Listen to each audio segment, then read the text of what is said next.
Hi, welcome back again to our channel. If you're new here, please don't forget to like, share, and subscribe. And hit the notification bell para updated ka sa mga susunod na videos.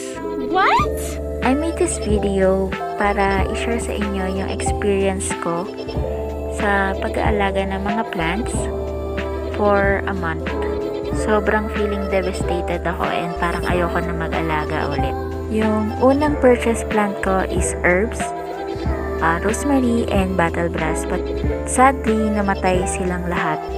Pero since umuwi ako ng Rizal at nakita ko yung mga alaga ng best friend ko na succulents, parang naengganyo ako mag-alaga ulit na mga plants.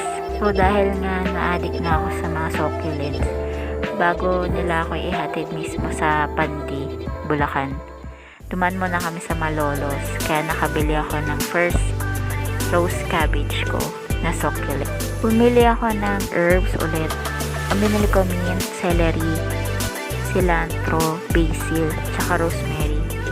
But sadly talaga namamatayan ako ng rosemary. Hindi po kasi talaga siya madaling alagaan. Pero hoping talaga third try, pag bumili ulit ako, mabuhayan ako. Tapos yung mga nakikita niyong mga natutuwa kasi siya dahil nabuhayan ako ng ilang herbs, tsaka parang nawawala kasi yung stress tsaka yung depression ko kapag nag-aalaga ako ng succulent. Yung pine tree tsaka battle grasses ko, okay na sila, buhay sila for a month na.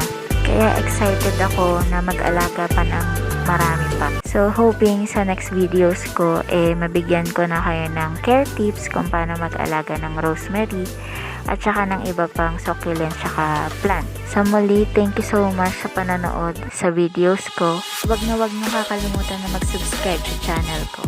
Thanks!